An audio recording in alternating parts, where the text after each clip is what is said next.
I'll start with my sister, Linda, who could be the living embodiment of loyalty.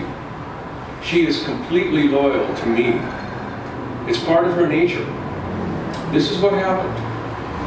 When I was born, my mother couldn't have any more children. In fact, I was lucky to be born myself, because my mother had several miscarriages before me.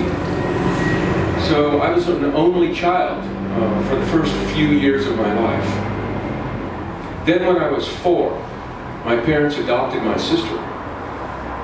We went to some kind of orphanage or something like this, I guess, and saw lots of children there. My eventual sister was 2, and she made the greatest impression on us. I really have no memory of this. This is what my father told me, because I was 4 years old at the time, so I don't have any memory of this happening.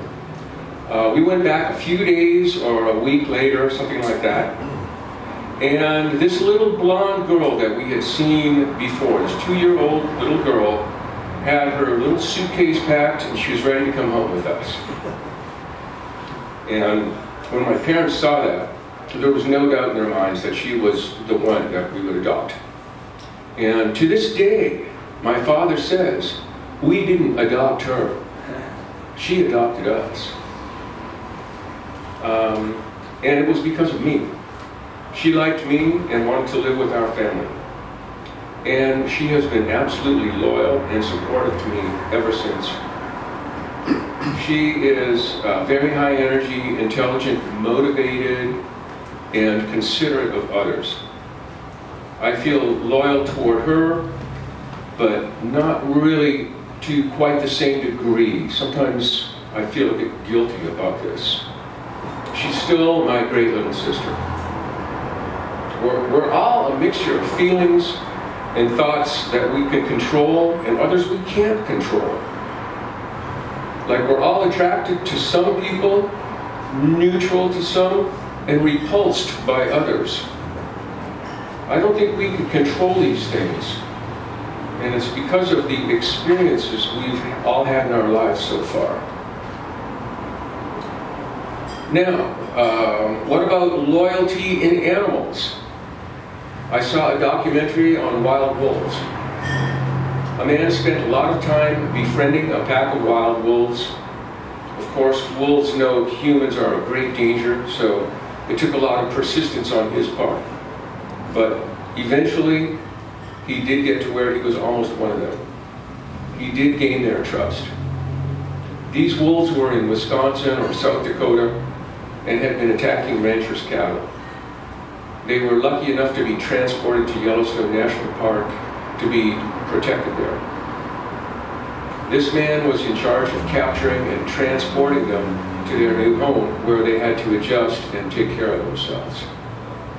A few years later, this man was wondering how they were doing. Wondering if he went back, would they remember him? So he went back to find out. And you know what happened? The main alpha wolf came up to him, jumped up on him, and licked his face enthusiastically, just like a domesticated dog. That's loyalty for you. Now, what about this aspect? What about the loyalty of citizens to a ruthless, tyrannical dictator like Stalin or Hitler?